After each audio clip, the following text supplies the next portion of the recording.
এর ধারাবাহিক কয়েকটা ইনসিডেন্ট হয়েছে আগরতলা এবং সংলগ্নে শহরতলিতে।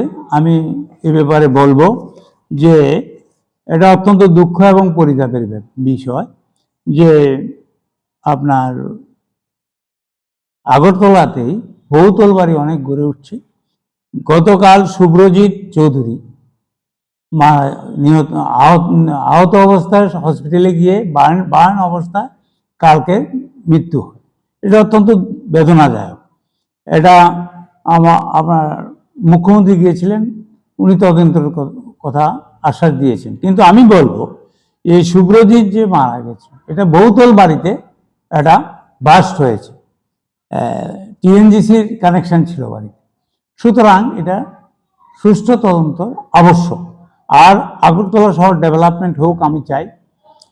অনেক বহুতল বাড়ি হচ্ছে, এটা মনে হয় আমি মনে করি fire service, Tripura, Agartala municipal corporation সবাই দেখে বিচার বিবেচনা করে কানেকশনটা দেওয়া ভালো।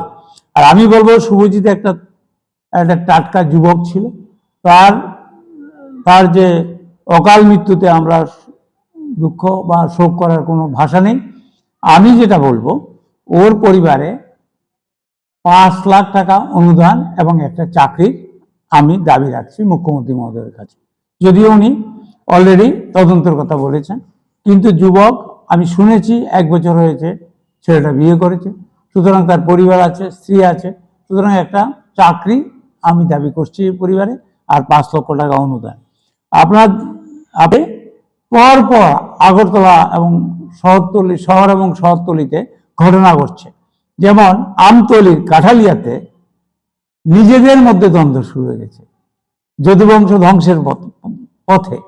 বিজেপি সংঘর্ষে আমরা সমীর দাস নামক একজন যুবককে আমরা হারিয়েছি।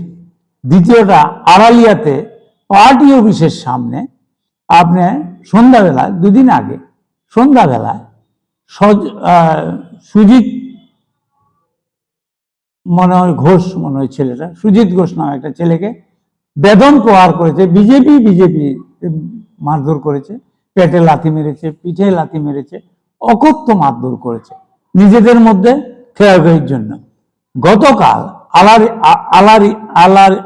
আড়ালিয়ায় শালবাগানে যুব মোর্চার সভাপতি মনীষ চক্রবর্তী, ও এত উদ্যত সরকারের পাওয়ারে, সরকারি আস্ফালন, সরকারের মানে পাওয়ারের আস্ফালনে এলাকার একজন মহিলা সহ 3-4 জনকে পিটিয়েছে। সুতরাং এগুলি অত্যন্ত অ্যালার্মিং ব্যাপার। এখন বিজেপি নিজেদের অন্তর্দ্বন্দ্ব। আমি বলবো মাননীয় মুখ্যমন্ত্রীর কাছে আমি অনুরোধ করব, দাবি রাখবো, এই যে বিচ্ছিন্ন ঘটনাগুলি ঘটছে এটা অত্যন্ত সমাজের পক্ষে ক্ষতিকারক। এবং যদিও এটা বিজেপির নিজেদের অন্তর্দ্বন্দ্ব, নিগো বাণিজ্য বা আপনার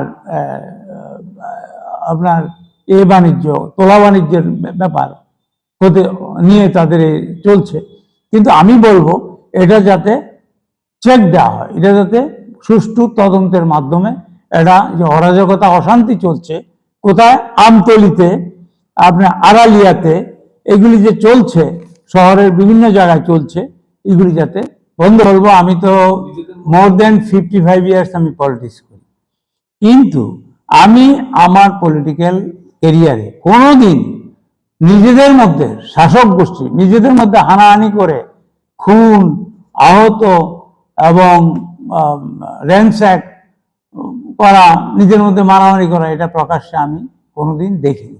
এটা bad signal, bad sign for the society, bad sign for the Tripura future. এটা শক্ত একটা স্টেপ নেওয়া উচিত। আমি মাননীয় মুখ্যমন্ত্রীকে বলবো।